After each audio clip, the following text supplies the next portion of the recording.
Venus? My turn. Hi, everybody. How to get into voice acting? I sort of just fell into it. I had a friend in Vancouver. His roommate was a producer, and she had her own production company. And he said to me, he says, hey, he says, you're here to, kind of pursue your career. And he says, why don't you do some, voice acting? And I said, voice acting? And I had really no idea what that was because I had trained in theater and film and television. So I thought, yeah, absolutely. I'd love to meet with her and see what this is all about. So her name's Josanne Lovick, and she is one of the executive producers that did the show Andromeda. But this was before Andromeda came to life. She had a meeting with me. She let me listen to a voice demo of one of the male actors from Vancouver. So I listened to it, and I thought, oh, this is kind of cool. I can do that, because, we all goof around with voices and come up with little, characters at home, especially in the privacy of our own home or with our friends and stuff. And I thought, oh, yeah, maybe I'll give this a shot. And so I didn't really go to a studio or anything like that. I did what you mentioned. I came up with a little short story. So I had a few of my characters that I do well taking a flight to Venus, because I thought, oh, that would be cool, because that's my name, and maybe they'll remember me that way, and if it's good enough. So I had like the flight attendant, the grandmother, the little girl, the little boy, and an evil character as well. So put that together and submitted it to a couple of the studios. And when they brought their first cartoon into Vancouver, Captain N, the game master, and it was actually the first cartoon in Vancouver, and it was to promote the Nintendo machines when they first came out. So I played the role of Princess Lana, and it kind of just snowballed from there for me. Also, I was very fortunate to work with one of the top voice directors from Los Angeles, Sue Blue. And she has Sue Blue, yeah. Sue Blue. And she has, she was amazing. She kind of helped not only myself, but all the other male actors that I worked with. And she also wrote a book. Yeah, really good book. Yeah, really good book of how to get into voice acting and what you need to do. And she kind of paved the path for us and showed us, what to do and little tricks and how to position the mic and all that stuff. And ultimately to be able to come up with the character and also bring in the movement and all that and all the emotion, but without any movement, because you are in a studio and the mic picks up everything. So even that was kind of fun and kind of interesting to learn. But it was basically, it was Sue and all the shows that started coming into Vancouver that kind of paved the way for us, and we learned as we went along. So for us, we didn't even know what we were really getting ourselves into. Not to mention how huge it is and what a following most of these shows have, So I got to do a lot of those shows and do Japanese anime as well, which is a little different than the prelay stuff. When you're in the studio doing prelay, that means the characters haven't been drawn yet. That means that your acting ability comes in and you're able to play with the character and come up with, some cool ways to say the line or to interact with the other actors. Whereas ADR, which has obviously been recorded in Japan or other countries and brought to Canada or the US to dub in English, you don't really have that much leeway. You really have to make the lines fit, the dialogue of the character fit the character's mouth movements.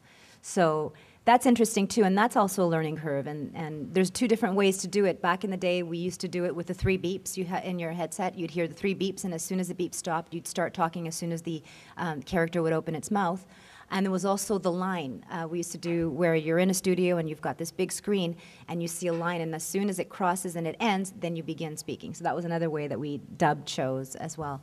I think for most people, especially if you love this type of industry or you're trying to break in, I think it's important to maybe take some classes, and not only voice classes. I think it's important to take some acting classes, because it helps you figure out how to build a character.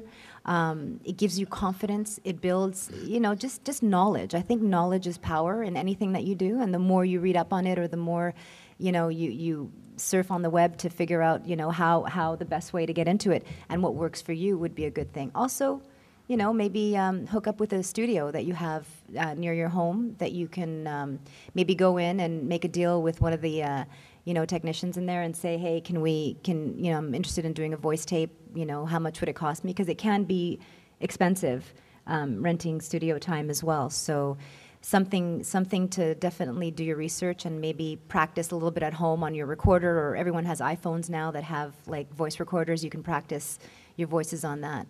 You know, these days people can make their own tapes at home, and I always advise you to do that because, you know, no sooner do you make a tape than you do a job and you get another piece of material that is so great you want to put it on your tape, and you've just spent $1,000 making a tape, and then how do you get that in there? So if you learn to do it yourself, and now the editing material in your computers is so terrific, and the microphones are so great, that you can make a home studio for very few bucks, and you can make your own demo tape. And if you have any ideas of how a demo tape should be made, go to my agent's website.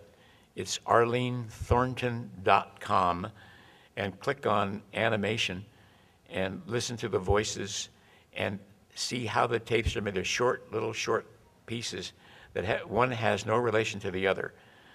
They sound like they've come out of various cartoons, if we're talking about animation, and just 10 seconds, 15 seconds maximum, string those things together, and you've got a nice little demo tape. But you were talking about Susan Blue. She used to be also. She had a casting service in Los Angeles, and she did a lot of casting. And Susan always wanted to, you know, not hurt anybody's feelings, so they would audition, and she said, "Oh God, that was wonderful. That was really great." Very positive. These people would come back to the agency and say, "I think I got this one." Everybody said that. She said it to everyone. Sweet little girl. But Venus made a great point, which is, you know, a lot of people that I've talked to, and they ask me about voiceover, and they don't think it's acting. A lot of people don't. They think, oh, I'm going to do a voiceover, but I don't have to learn how to act. And you really do have to know how to do that. Yeah, Andrea Romano, who is the casting director for Warner Brothers Animation, goes to workshops and talks to the kids. And she said, I don't care how good you can do a voice. If you can't act, don't come to see me, because I need actors who can do voices, not somebody who just can do a voice. And, you know, Venus made a good point. You know, she did a thing about her name is Venus, and she did a story about traveling to Venus. I couldn't do that because my name is Dick.